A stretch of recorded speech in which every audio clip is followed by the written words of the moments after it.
cover looking at the final journey.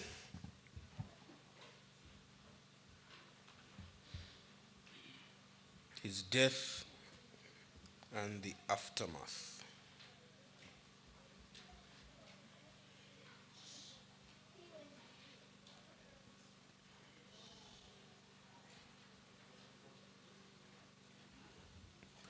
So Livingstone is now back in England, disgraced, embarrassed, writes a book about his previous trip, but it doesn't really make much of an impact. No one is really interested. No one is really listening. Of course, he highlights in that book the evils of the slave trade. But again, because nobody is really buying the book or following, that just gets swept under the rug. No one is listening. He was still eager, though, to make a last attempt to get back to Africa. His goal was simple: make a discovery that would again put him on the map, that will make him reclaim a place of prominence, so that when he spoke about the slave trade, people would listen. And an opportunity arose in 1864 while he was in England. He read in the newspaper that there was a dispute between two explorers about the source of the river Nile. John Hanning Speke said it was in Lake Victoria. Richard Francis Burton said it was Lake Tana in the Egyptian island. By the way, both were correct. The Nile is fed from both of these locations. There's the Blue Nile and what's the other one? I think it's called the White Nile. That feeds into the Nile. And it flows again out of this highland in the interior of Africa down to Egypt, to Cairo. So, reading this dispute and the need for someone to go and find the source of the river Nile, David said, Livingstone said, this is my opportunity. And so he made his interest known to the Geographical Society that he was ready to go on an expedition to find the source of the Nile. They agreed, and they sponsored him to go on that trip. He dropped his daughter Agnes in France, where she could attend school, and proceeded. He arrived in Zanzibar, further north than where he had been before, at the Ravuma, and we have a map of that last expedition. You can see from the map that there was not much he was able to do. This was the shortest trip in time, in terms of distance.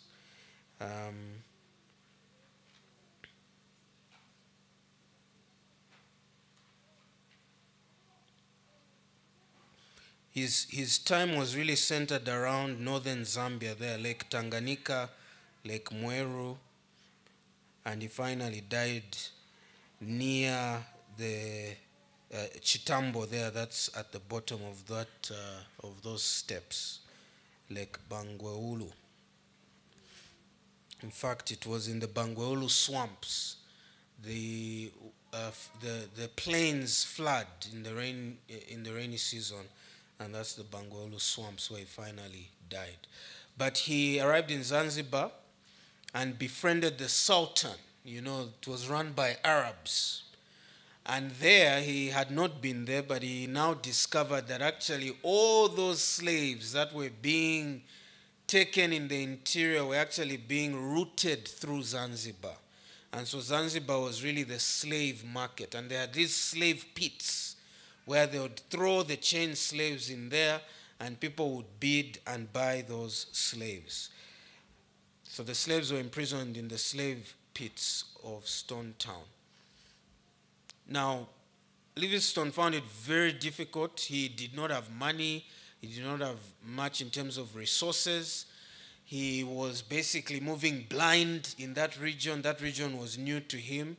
the northern part of Zambia. And now guess who knew the region?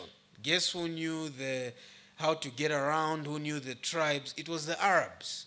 Because the Arabs would come in, get slaves, take them to Zanzibar. And so it was a catch-22. He needs the Arabs, but he hates the fact that they're involved in slave trade. But he had no choice. And so he actually was dependent on the very people to show him around, the very people who were involved in the very thing he hated and wanted to put an end to. They did not want to kill him, but they knew he was the famous David Livingstone. His fame was still around him. And so their plan then was to just keep him moving around that part until he would finally die of natural causes. For years, people were wondering, where is David Livingstone, as he was there in that part of Africa? And so many reports were being sent out falsely that he had died. But none was, the conflicting nature of the reports showed people that he may still be alive in those internal parts. The Sultan gave him some men with whom to get into the interior. These were not like the tribes in the interior that were committed to him. These just wanted quick money out of him. So as soon as he was in the interior, they actually stole his supplies and quickly went back to Zanzibar and asked the officials there, the government officials there, to pay them, and said, look, David Livingstone has died and now we want our pay because we're asked to accompany him. And so he was quickly abandoned by his guides and his servants who he had been given, and he was only left with a few faithful men. He circled around that area, the southern end of Nyasa, and then west to Bangweulu, Mweru, Tanganyika, where he set up his base in a place called Ujiji, a non-Arab slave route. He kept moving around from that base. He would make trips looking for places where he thought the source of the Nile could be. Of course, he was nowhere near to the source of the Nile. With so little resources, the key thing there was medicine for malaria, and he was really lacking in resources for that. And so he was just weakening and getting more and more sick. At one point, he was so desperate and hungry that he accepted porridge from a woman who had made it with her leprous hands. You know, they ate with hands, as we are still doing. That's where this whole hands thing comes from. And so he ate because he said, look, it's better than dying. I would rather eat this. So he was completely vulnerable, at their mercy. He traveled as an unthreatening person, very brave, but was just bouncing from place to place. For 4 years, no one heard of him. He was basically stranded in that region. And the slave traders opted to just mislead him and misdirect him the whole time so that he was lost among them. Various people were sent on expeditions in search of Livingstone, but none were able to find him. And now we come to the massacre at Nyangwe in 1871, just 3 years before his death.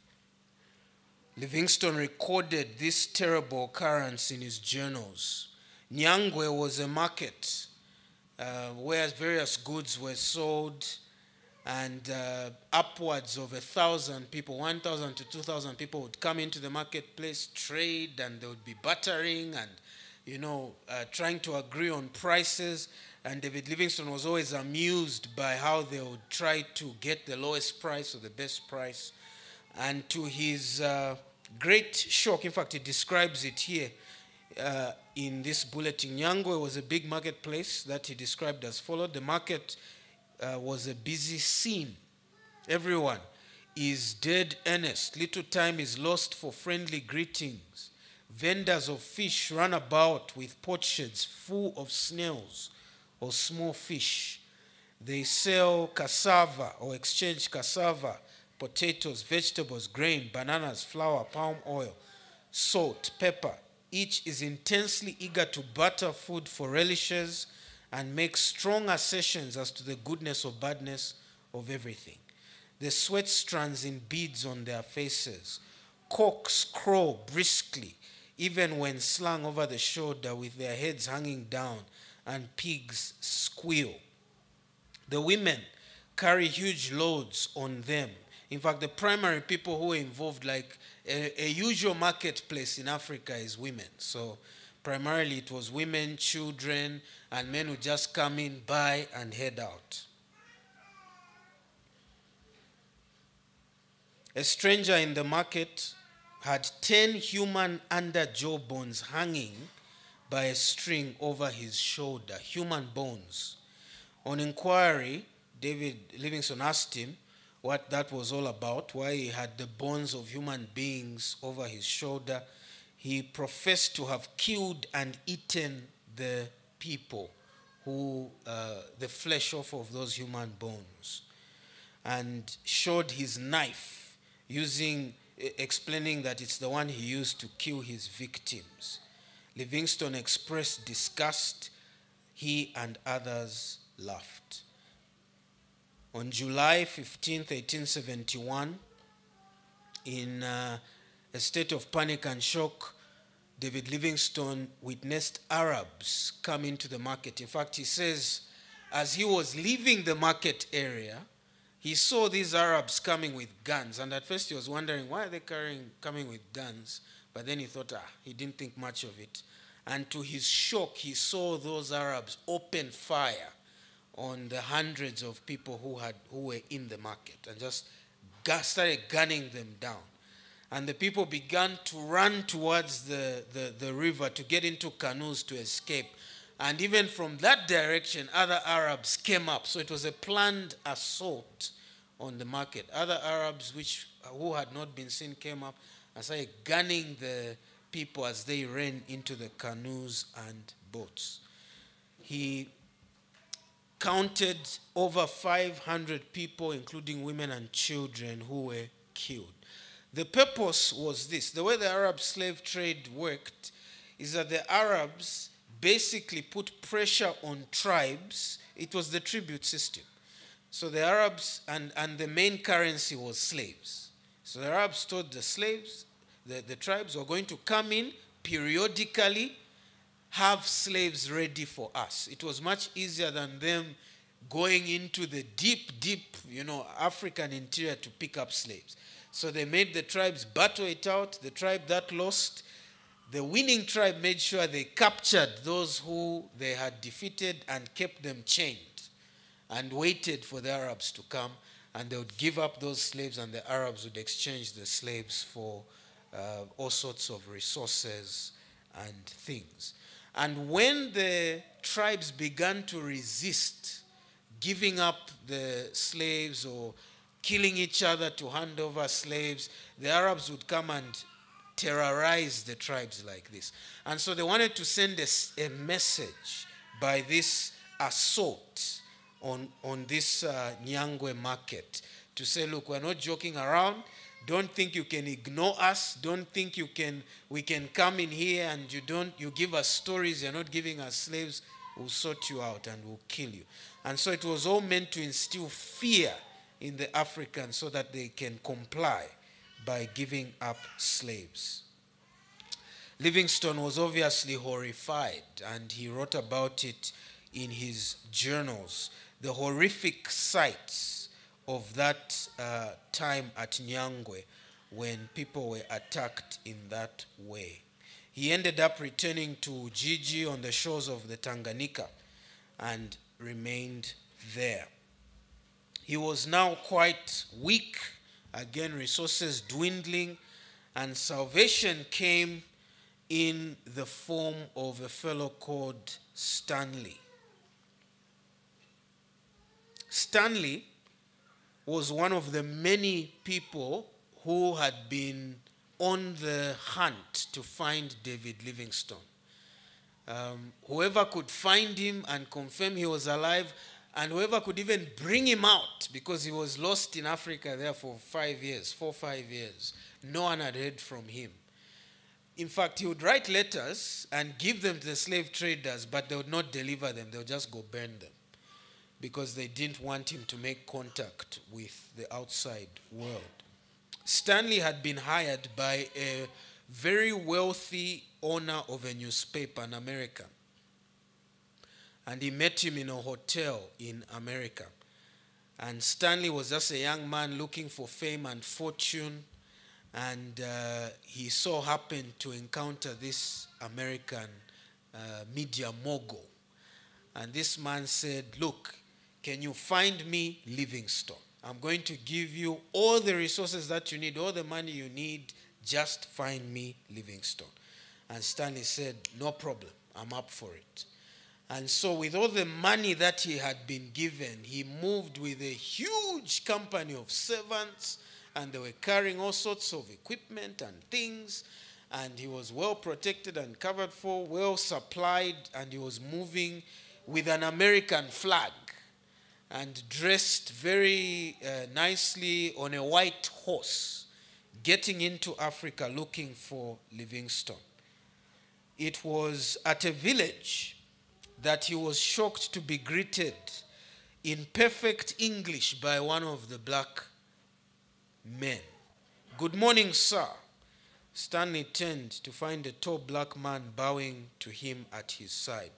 The African, who was smiling broadly, wore a long white shirt and had a cloth turban around his head. Who the mischief are you? Asked Stanley. By the way, he was not kind at all to the Africans. This was a very brutal kind of no-nonsense guy. Who the mischief are you? Asked the white man.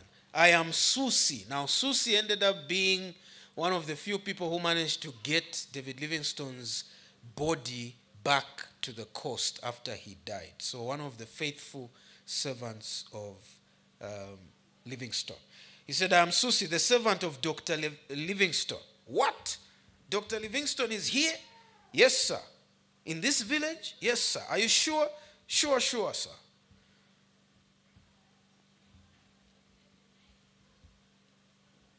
Why? I left him just now. Good morning, sir, said another voice presently. Hello, responded the caravan leader. Is this another one? Yes, sir. Well, what is your name? My name is Chuma. That was the other companion of Livingstone. Is the doctor well? Not very well, sir. Where has he been so long? In Manyema. Now, you, Susie, the white man directed, meaning Stanley. Run and tell the doctor I am coming. Yes, sir, Susie responded. And off he ran like a madman. Meanwhile, Livingstone, from the veranda of his hut adjacent to the Ojiji marketplace, was observing the excitement caused by the sudden firing of guns. You know, Stanley would make an entrance because he's looking for Livingstone. At first, Livingstone was too surprised to believe that an Englishman was actually approaching. He had not seen an Englishman in 5 years. The English people were not there. It was just Arabs, Portuguese, and Africans. Susie came running at full speed. It is true, sir. It is a white man. He speaks English, and he's got an American flag with him. More perplexed than ever by the news, the doctor asked, but are you sure of what you say? Have you seen him? When Livingstone asked Susie the traveler's name, then Susie realized he had not gotten his name. And finally, Stanley made his entrance into Ujiji and got down from his horse and approached this thin, white-haired, old-looking, tired man. And he said, David Livingstone, I presume, the famous statement. Stanley and Livingstone were together for 4 months at Ujiji. In fact, Livingstone, they became very great friends Of course, Stanley gave him medication and food and supplies and helped Livingstone heal up and get restored in his health. And David Livingstone convinced Stanley to say, look, I've got a few places I suspect are the source of the Nile. Can we check them out? And Stanley said, no. Me, I've only got one mission here. I was given one mission. In fact, the mission was get David Livingstone dead or alive. Either bring him alive or bring his bones and his shoes and his clothes, but we need definite proof of whether he's alive or dead. And he said, that's my mission. I found you. I need to go. And David Livingstone prevailed on him to say, let's just check for this place. And since he was hoping to come back with David Livingstone and be the hero, he agreed to look at a few locations that did not prove to be the source of the Nile. And Stanley finally said, look, why don't we go out of this place? We can come back another time. Livingstone said, no. I have to end this terrible slave trade here. I have to do what I can. And so he gave Stanley the letters. Thankfully, he had kept copies of those letters that he was giving to the Arabs, knowing that most likely they were not being taken to their destination. He had also written many journals. And when he ran out of pages where to write, he started writing on newspapers. And so he gave all those to Stanley and said, take them. Go and inform England and the people there about the terrible slave trade that is going on here that I had no idea about until I came. I knew there was slave trade here, but not to this extent. And so they parted company, and Stanley left to go and report on what had happened. Livingstone continued moving around. Now he was by the Bangweulu swamps, April 1873, age 60. He was very weak again. The supplies had run low, and he ended up in Chitambo village. They had, a few of the guys had run ahead to prepare a hut for him where he would spend the night. Where by the time he arrived, by this time he couldn't even walk. He was being carried on a mat, through those swamps. And this is April. It was drizzling. It was raining. He had fever. He had diarrhea. He was bleeding, just so sick. And they knew that he would not make it very long. They finished the hut, put him inside. The chief, Chitambo, came to try and meet with him. David Livingstone was too sick. He said, come at another time when I feel a bit stronger. These were his final moments. I love this. He's almost even going in and out of consciousness. And while he's lying in his bed around 11 p.m., Susi is summoned by Livingstone. And he tells Susi these words. Are our men making that noise? The doctor asked. Of the loud shouts that could be heard in the distance. No, Susi replied. I can hear from the cries that the people are scaring away buffalo. A few minutes later, Livingstone asked slowly, showing that his mind was temporarily confused. Is this the Luapula? The Luapula flowed north out of the western side of the Bangweulu, and the doctor had been anticipating approaching it. Susi informed him that they were in Chitambo's village. Livingstone was silent for a while, then queried him again, this time speaking in Swahili. How many days is it to the Luapula? I think it's 3 days, master, Susi replied. Seconds later, as if in great pain, Livingstone half sighed and half said, oh dear, dear, then dozed off again.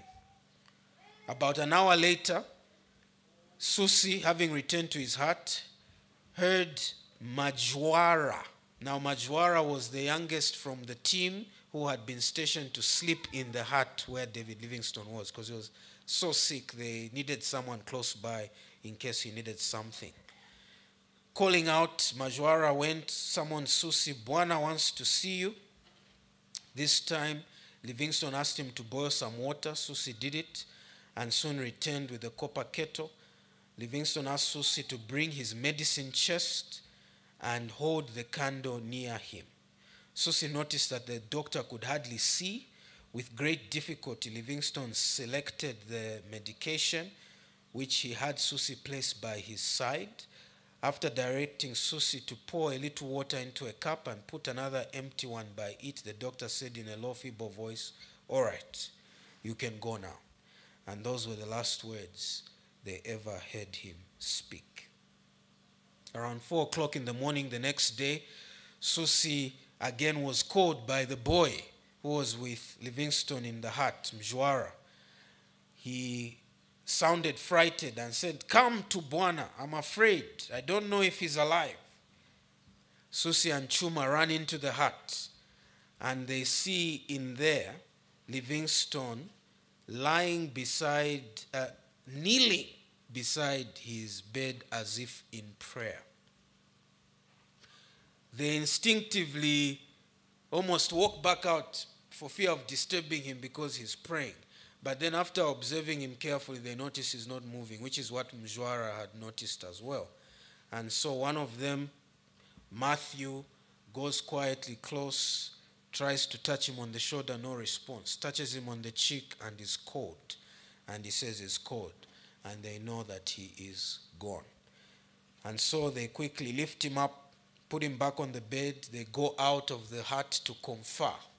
What do we do next? And so they all agree that they should transport his body back to the coast. How far were they from the coast? 1,500 miles, not kilometers, miles. And it took them 9 months to get his body back to the coast. Some of them died in the process, but they felt it important to take his body back so that he's buried where he was born, in Britain. So what they did is they opened him up and got out his intestines, got out his heart, buried it at the base of a tree in the area. They did not want to alert the people in Chitambo village or anyone else that he had died, because they feared that they would be prevented from taking him to the coast. Carrying a dead body for 9 months to an African mind, they're going, "This is witchcraft. What are you doing? Come on, bury this person." Thankfully, one of them had worked for a doctor, and so he knew how to embalm. And so using various ingredients, including brandy, they poured it in his mouth and in his body. And what they did is they dried him for about 10 days to 2 weeks. And what they did is they laid his body naked under the sun every day, and they just kept turning it, so that he would dry up, so that there would be no rot, no stink, as a way of embalming his body. Once they had done that, they bent in his legs at the knees, so that he wouldn't be so long, and so that it would look as though they're just, and they wrapped him up in this massive thing, so that it looked like they were just carrying fish or an animal or something. And they wrapped him up fully and began the trek, 9 months journey, 1,500 miles to the coast. When they arrived there, 6 dying along the way. Of the 12 of them, half of them died. There was even a point when they again encountered a village where they were being forced to pay tribute to pass and all this. So they went through a lot just to try and get his body to the coast. They finally managed, and it was held with the Catholics at Zanzibar, and eventually taken to England. When the body, and by the way, they sponsored Susi and Chuma, those 2 guys. One of David Livingstone's friends sponsored Chuma and Susi to travel, to follow the body later to England. And this is how we know all these details, because these guys were then, they handed over his last journals, and they were able to recount the last days of David Livingstone's life. In fact, there's a picture, if you Google it, Chuma and Susi, where they're sitting with people who are writing their accounts in England. When he arrived in England, when his body arrived in England, the question is, how do we confirm? Because you can't tell by looking. This is a man who had been dried in the sun for 2 weeks. So you can't tell by looking that it's David Livingstone anymore. It's just a dried human body. They guess what was used to identify him? The arm, the broken arm. So they looked and they saw that it was fractured at 2 points, that it had not set properly, it was dislocated, and that's how they confirmed that this is David Livingstone. You see how the Lord works. David Livingstone would never have guessed that this is the purpose for which God allowed me to be beaten by a lion. But it became so easy to identify and confirm that it was him.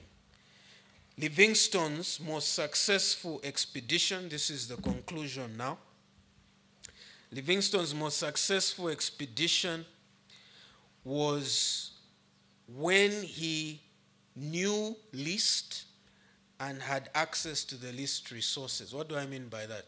His first expedition, when he knew nothing, he had nothing, was his most successful. The other two, when he was famous, people even looking for him, were complete failures.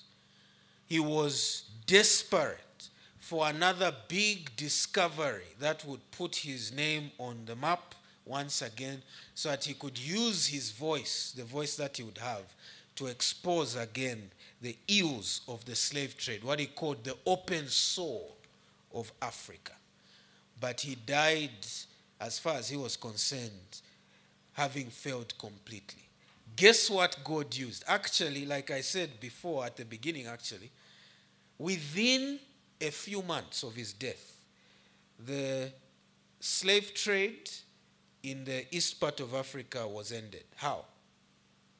When the English people heard that the body of David Livingstone had arrived, they said, how? How did it arrive? He died in the middle of Africa, 1,500 miles from the coast. They said his African companions are the ones that risked their lives. Some of them even died to get his body to the coast, and that's how we have David Livingstone's body.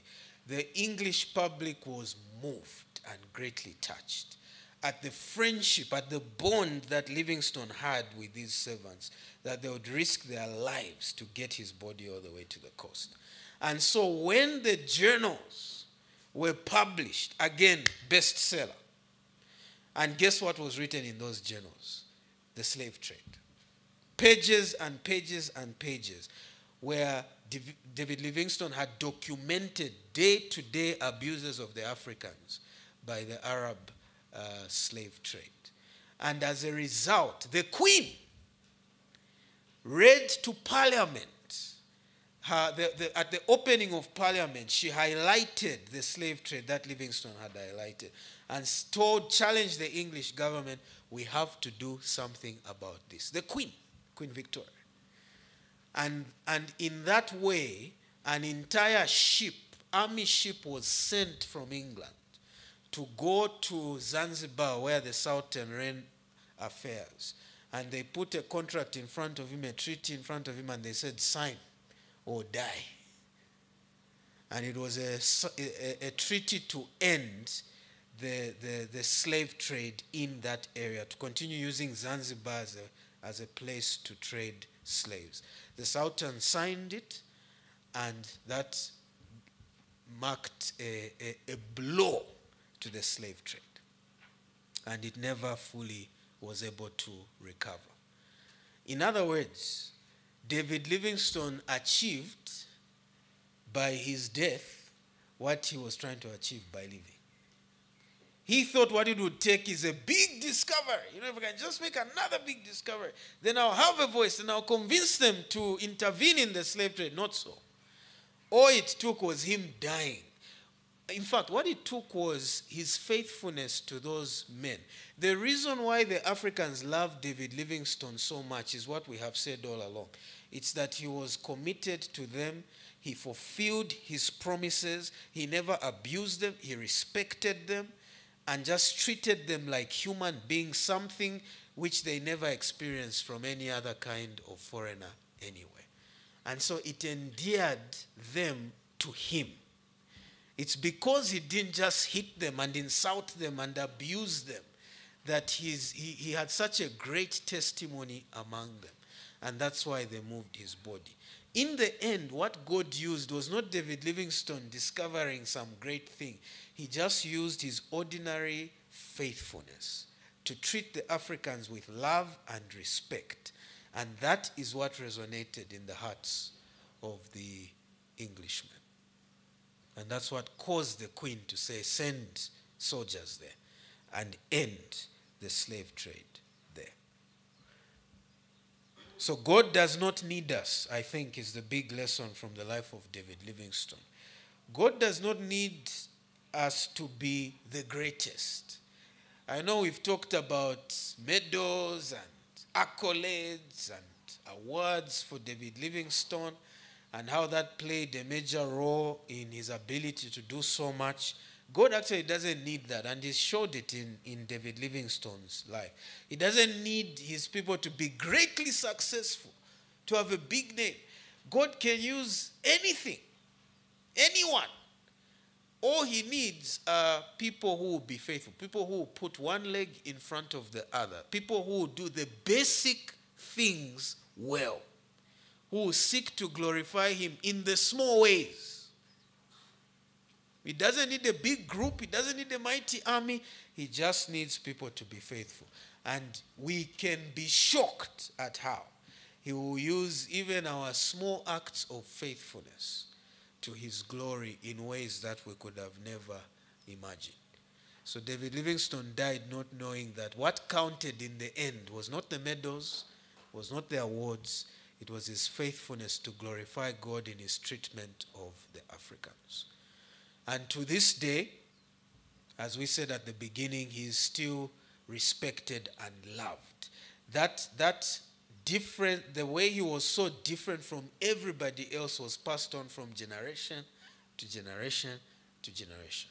There was once a man named David Livingstone who treated us in a way that no other ever did. And that's why even to this day is respected all over these parts where he walked. Interior of Zimbabwe, Botswana, Angola, Mozambique, and Zambia as well. All right. Any questions, comments, additions, subtractions from the life of David Livingstone?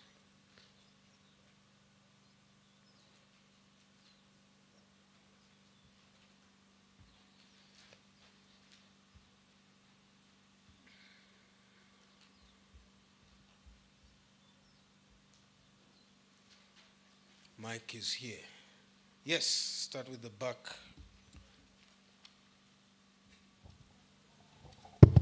All right.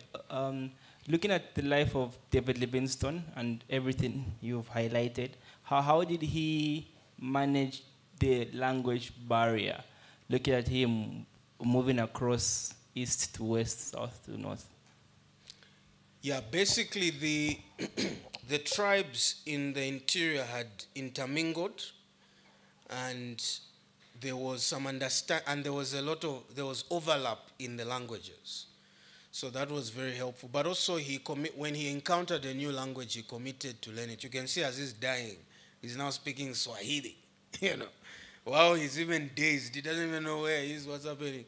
The brain kicks into Swahili. So he really committed himself to learn. I mean, he studied the language. He produced dictionaries in the local languages, And so he was a man who committed to studying the language. From the time he got on the boat the first day, he was already compiling a dictionary, putting together a vocabulary of words and using it. And above all, he didn't spend time in the mission stations, right? He spent all his time with the Africans, with slaves, with Arabs, with tribes. And so he was just completely immersed with people where he was the only white person. And so he was forced, and even he said it. He said, by me being right in the middle of these people, I had no choice but to pick up the language and learn how to communicate. So that helped as well. But there was overlap in languages, and words were similar and things like that. Yeah. Yes. Also, just wanted to add that, so he used to, he mentioned, that he used to make friends with the indigenous people. So wherever he went, he found friends that he made, but he also had his trusted friends like the sushi and everything. Sushi, sorry. Yeah, so they used to like interpret for him. Like if he reached in a place, for example, like when he arrived in, when he arrived in places where he didn't know, he used to have those indigenous people that he trusted. And most of the languages, like for example, in the northern, you find that there is Bemba, and then there is, which there's another language which is a dialect of Bemba. Yeah. So you find that if this person can understand Bemba, they can also understand the other language. Yeah, so he invested in friendships with the local people. Good. Over here.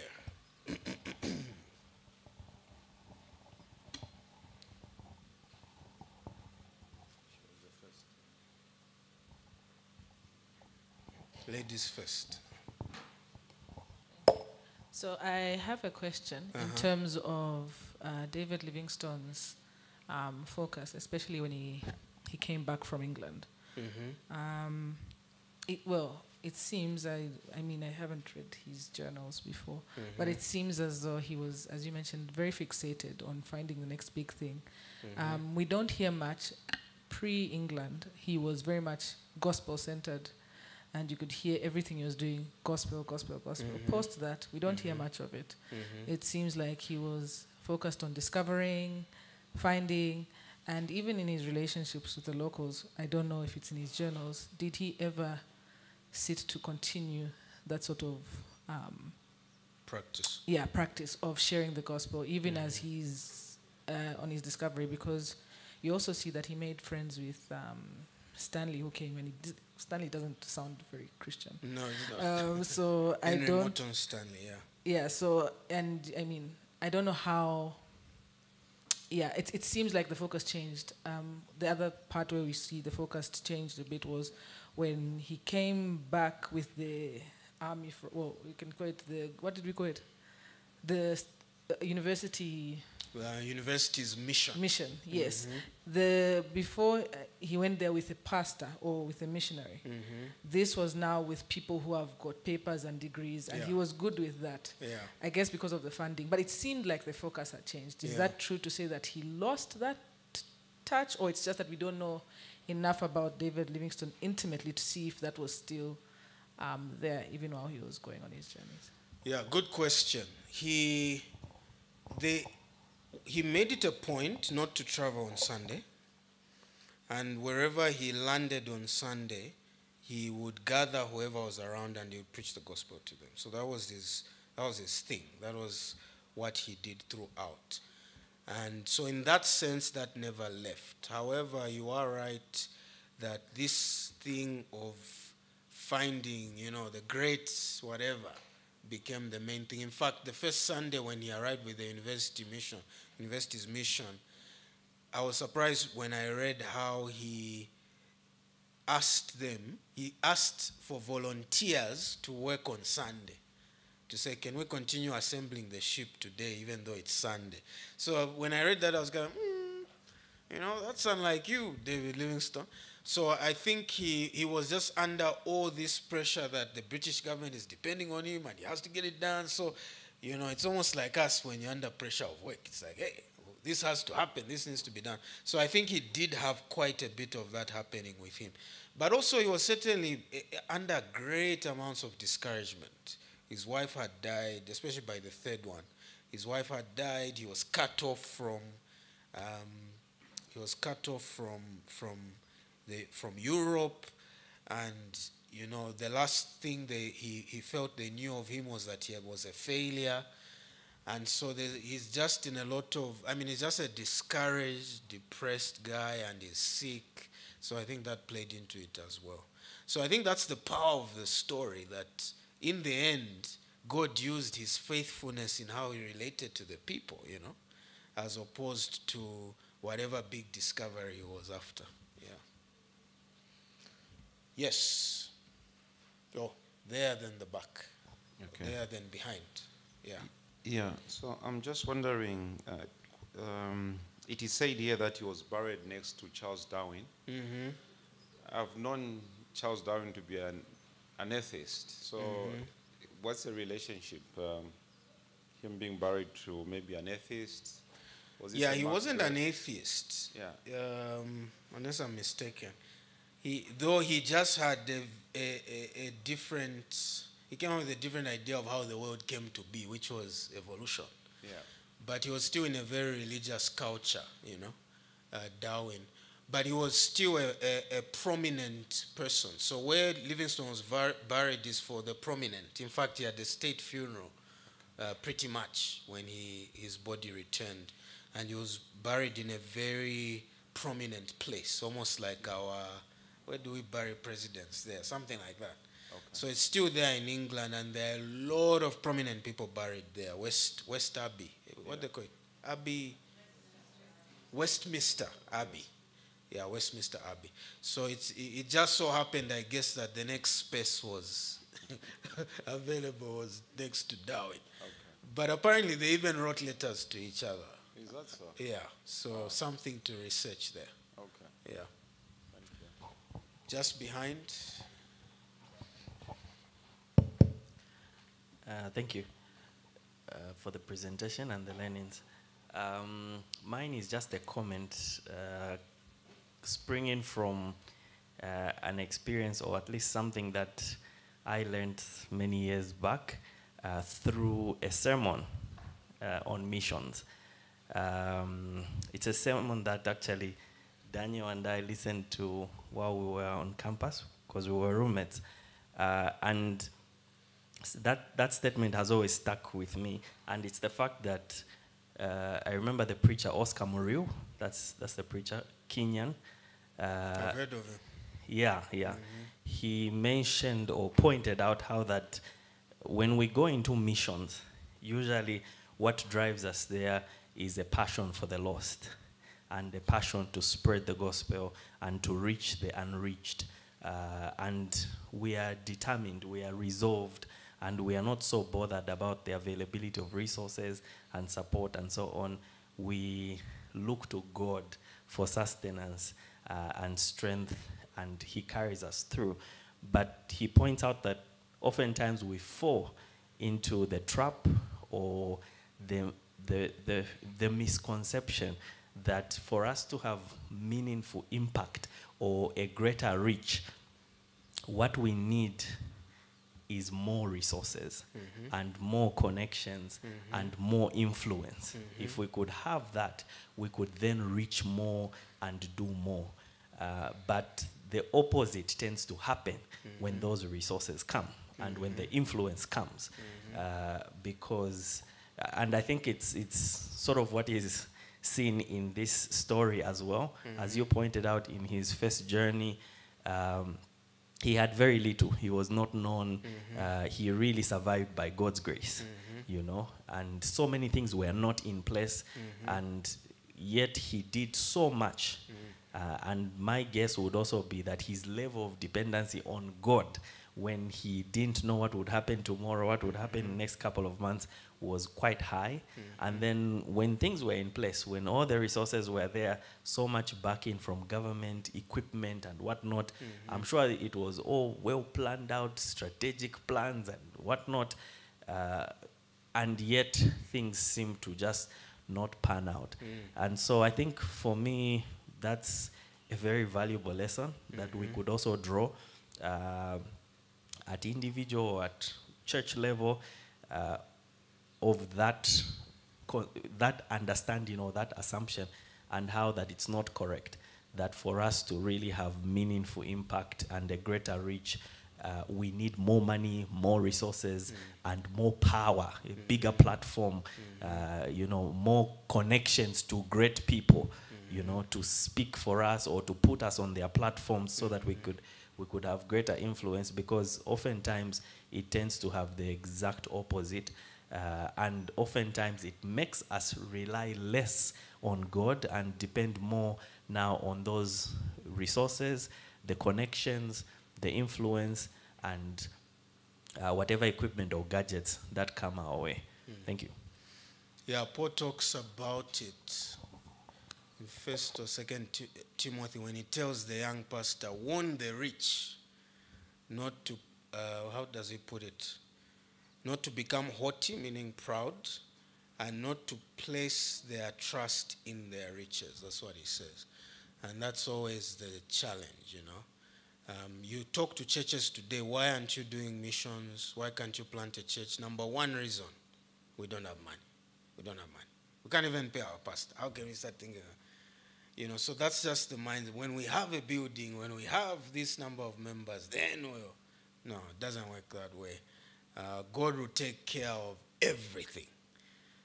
John MacArthur put it well. He said, he said of his own ministry, I chose to focus on the depth of my ministry, and I left God to deal with the width of it, the breadth of it, like how far it goes. I just wanted it to be deep, grounded in the word, and that my job was done. What God does with it after that is really up to him. I think that's how it should be. At the back there, Mrs. Mwindula.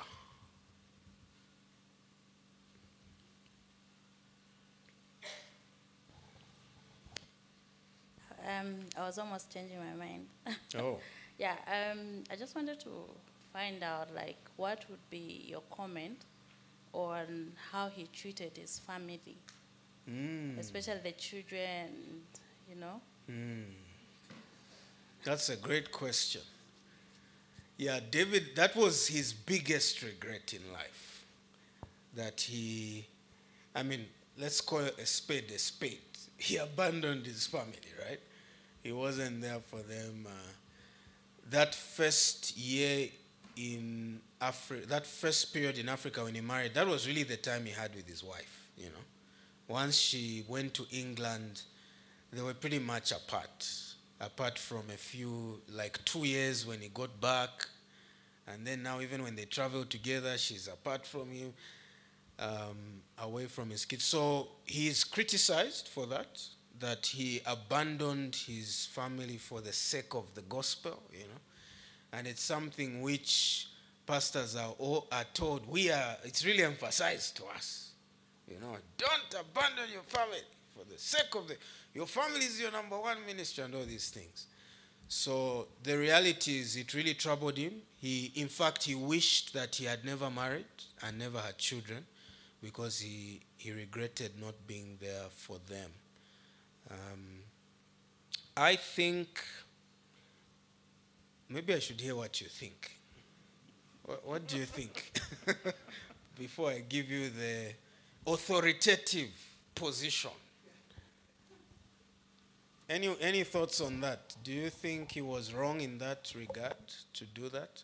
He couldn't be with them in Africa. They were dying, literally, They were over here. They were dying. Again, he had a job to do in Africa. He couldn't start going to be in England, So does he abandon the mission? Go to England? Was he okay to abandon the family? Working? What do we do about that? Yeah, I think he was wrong, but I think he was also pressured, by his mother-in-law. I don't know if it was the mother-in-law. Mother-in-law, yeah, who was saying, how can you take your family there? They are suffering, they're whatever. Just in fact, take she them said, back. is the death of one child not enough? Imagine your mother-in-law telling you that. Are you not satisfied with one death? You want more? Yeah. Some tough words. So, at the end of the day, I think he was wrong, but he was human as well, giving in to the pressure. And I think it's something that anybody could experience or face. So would you say he should have abandoned the mission? Well, he shouldn't have abandoned his family. I don't think so. I think he should have stayed with them. So he should have abandoned us, the Africans. Because it can't be both. Yeah, I guess it can Especially when he went, I mean, you can understand the first time when he says it will be 2 years, but then when he travels all the way to Luanda, and are you criticizing him there? Should he have traveled back to his family or spent another 4 years going now to the other side? Where are you on that one? Okay, now I don't know. Yeah, it's a tough one. Yeah. I don't know. No Yeah, judgment, let's see what whatever he Daniel chooses. thinks there. But I just wanted to explain to you how the stakes are in this situation.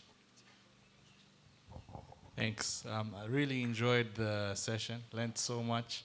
And I'm just amazed that he was such a great guy and he did so much for the kingdom, so much for the continent.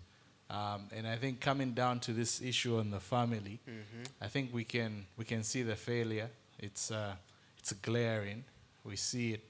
And I think it just reminds us that he was a man like all of us, capable of failing his family, capable of failing God.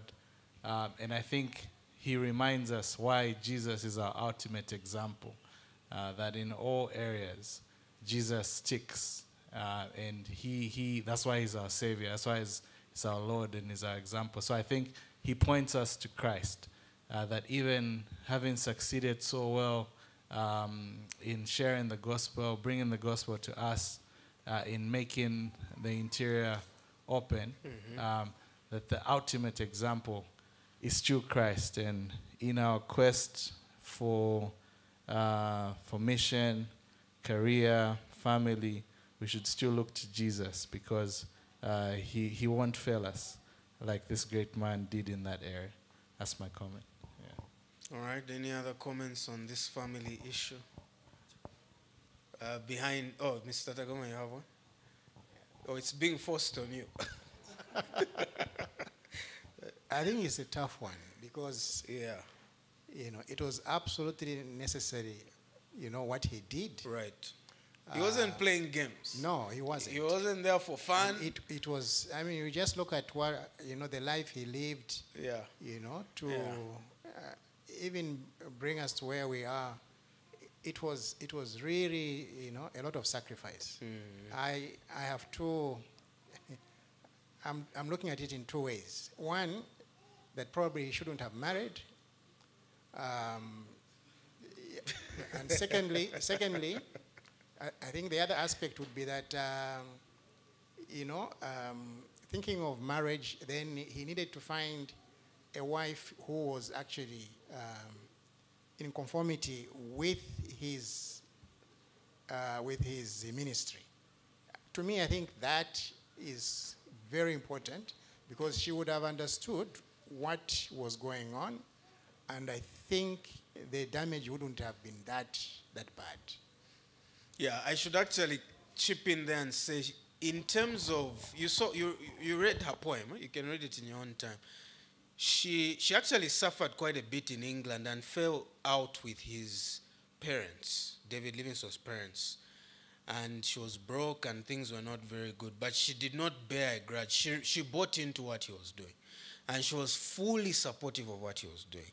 And she never bad-mouthed him or told the children, your father, look, he's abandoned us. The way some wives do. She was fully on board, and that's one thing he appreciated about her. He felt he could have no better partner who understood the amount of time he needed to be away and why.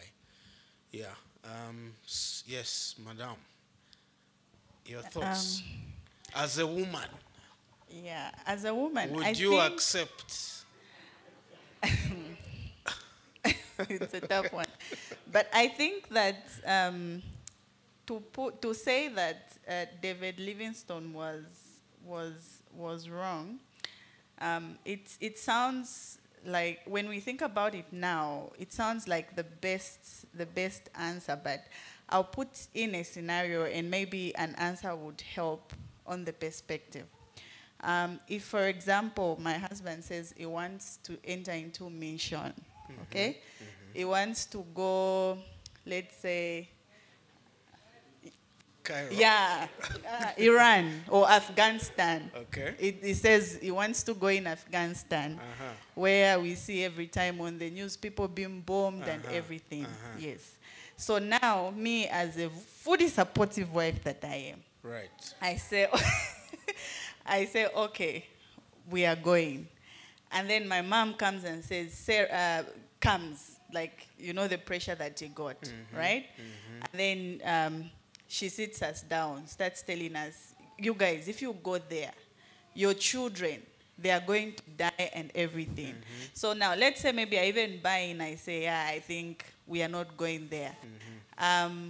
We'll feel be wrong to still go for mission, which is our great commission, the command that God left for us to, like, this is the thing that we have to do.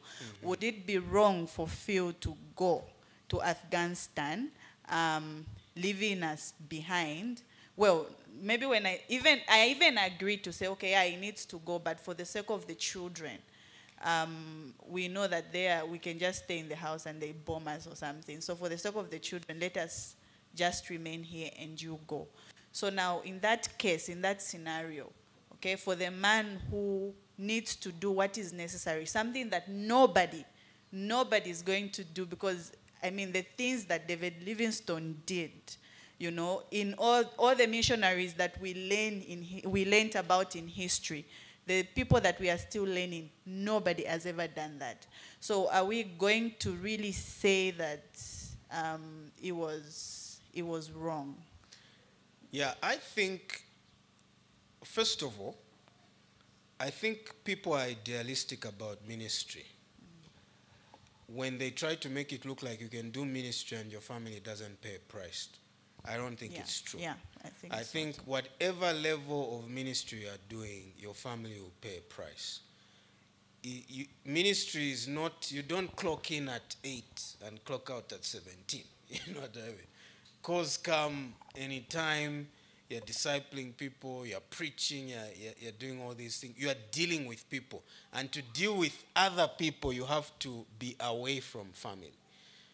And for me, I've found that the family cannot run away from paying a price. Now, does that mean you abandon them completely and you're irresponsible? No. But I think it's a bit naive to say that you can be faithful in ministry and your family doesn't pay a price. I remember when I became a pastor, and every Saturday I was locked up preparing sermons. And I was thinking, so you mean I won't be spending Saturday with my family? And my wife and I had even arranged, so, you know, twice a month we'll go visit relatives on Saturday. It's never happened because I'm locked up. And I remember thinking, wait a minute, I'm a son of a pastor. How was it growing up? And I could not remember a Saturday with my father. Couldn't. Unless we're on vacation, you know, somewhere on leave, on holiday somewhere. My father at home on a Saturday. Never. I can't remember. And so at the end of the day, if you're going to faithfully fulfill your ministry, it's easy to say, no, you know, I stop at 17 and I'm unavailable. But then your church won't grow. You know, people won't be saved and so on. It requires time, it requires effort, it requires pouring into people to do ministry. So I think we have to bear that in mind.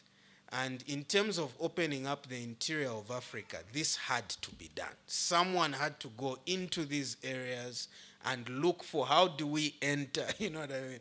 What can we do? Let's spread the gospel. Someone had to do it. And he was the man for the hour. I think, to be honest, he was faithful under the circumstances. And I think that's the key, that under the circumstances you are faithful.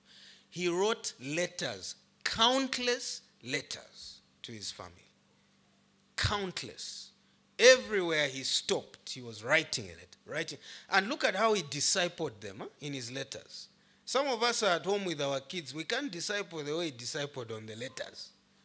Talked about Jesus, told them, I'm here for Jesus. The reason why I'm not with you is for Jesus. Talking about respecting your mother, obeying your mother, avoiding sin. Look at how he discipled them when the wife died. He told them, guys, your mother has gone, but if you are in sin, you go to hell. Live for the Lord, submit yourself to the Lord, repent of your sins, and believe in Christ so that you can be reunited with your mother. So for me, full marks. Full marks for how, under the circumstances, he wrote. Even when he was not receiving communication, he kept writing to them. Kept writing to them. And I think I applaud him for that. Those are my thoughts. We can move on from this one. Any other? That's the authoritative position, right? Any other comments, questions before we close? Yes.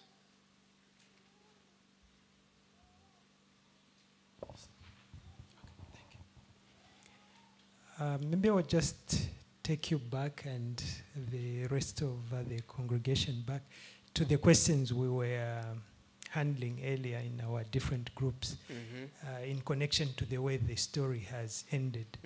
I think when you look at the difficulties he went through, the tenacity we talked about, the drive he had, I could see something of that, especially on his third journey, when there were no resources, and he had an opportunity actually to even walk back and get back to England. Yeah.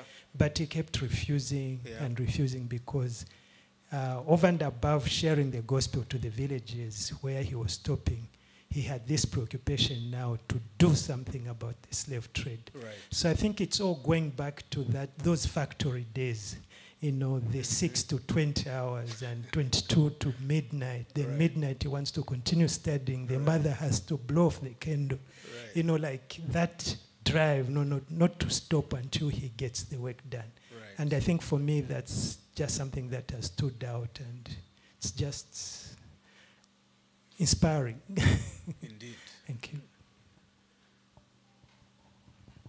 Right at the back.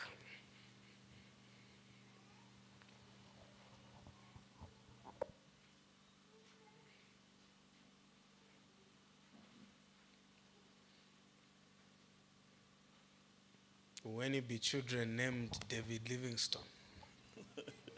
Daniel, are you tempted?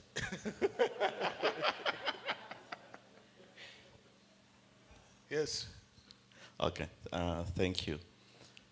Yeah, very good presentation.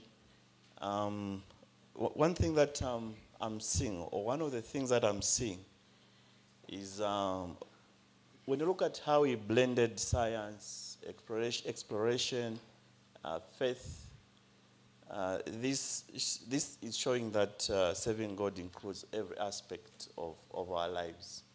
Meaning that we can serve God in our profession as we're working, and can be working as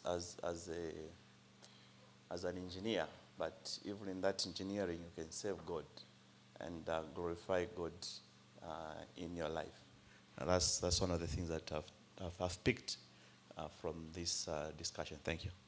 Yeah, that's a good point. Why should he be studying? He's a missionary, right? And a doctor. Why should he be studying plants and recording things about the plants, about the rivers, about the land, insects? So this is a guy who just gave himself fully to Africa, and wanted to drink it all in and understand it all. And he just did as a passion. But then when he writes it all in his book, botanists are like, whoa, and zoologists are, whoa. And everybody's so impressed that he had that detail. Even studying the tribes, the languages, the customs, everything. He wanted to drink it all in. And it's that faithfulness to do our best and do the best we can. And not just work for pay, but work because, God has given us a mind and hands and heart and ears. And just throw ourselves completely in our work that God blesses, because then we're working diligently as unto him. Yes. Anybody else? Let's see the last few hands, if any. Okay, there. Any other hands? Any other hands? There, any other hands? Or going once, twice? Okay. Oh, good. Any other hands? Any other hands? Going once, twice, thrice, twice? Okay.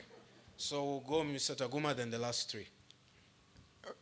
I think the level of sacrifice to me is mind-boggling. I don't know how many of us have, I've really been thinking as we have gone through this session, just the level at which David Livingstone really sacrificed. To me, it's something that I'm trying to find a way, to even measure it, because I can't really measure it. But it is very encouraging that we do have people, in our history who were able to make the kind of sacrifice that David Livingstone did. I mean, to land in this bush, with people with very strange habits and lifestyles, and getting down to learn their ways, all for the sake of seeking to bring God's word. It's something that to me it's really imaginable, and I pray that at least we are able to learn something, about how we should relate to one another, and indeed relate to the world out there. Good. Oza.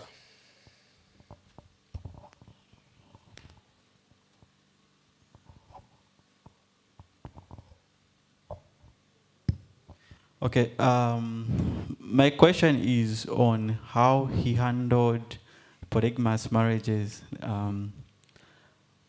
Would the approach be for someone who is saved and he's a polygamous, do they have to abandon their other families, or they continue living as a polygamous family? Yeah, that's a good question, which missionaries have wrestled with. Do you send away some would, and there are so many answers. Some say pick one, the one you like the most, and then send the others away. Others would say, no, they pick the first one, and you have to get rid of the new ones. Others would say that you can still have multiple wives, but you just can't be an elder. He must be the husband of one wife. So it's okay, but forget about eldership and diaconate, So people fall on different aspects over this matter.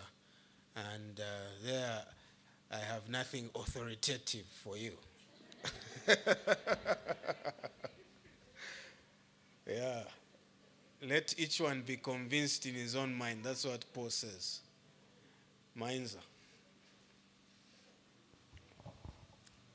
Thank you, Pastor, for that teaching. Very informative and indeed challenging. My question is, towards the end of David Livingstone's life, I didn't hear much of his communication with his children. Is there anything, did they attend the burial? Of course, he was given national mourning and all, but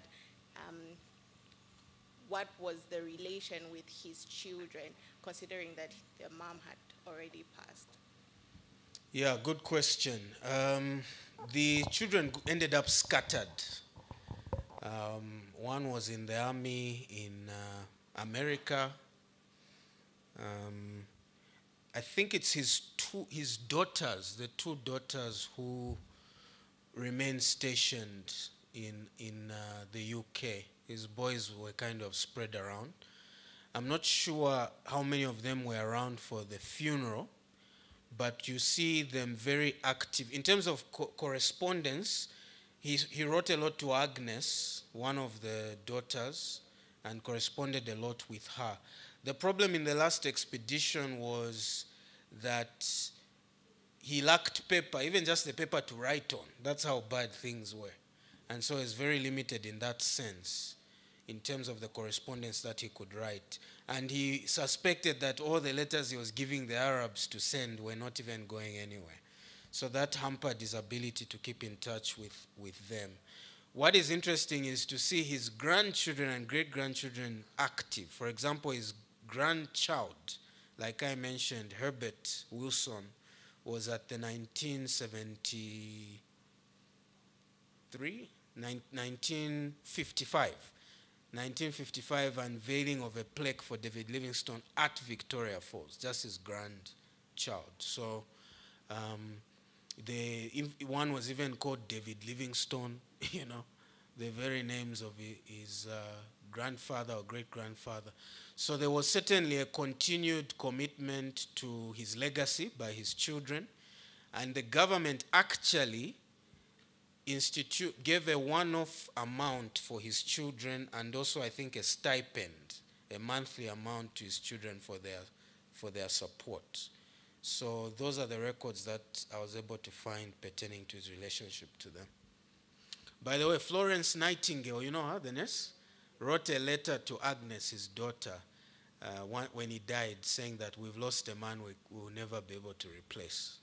So that's how massive he was, that all these big names were even communicating with his family about him.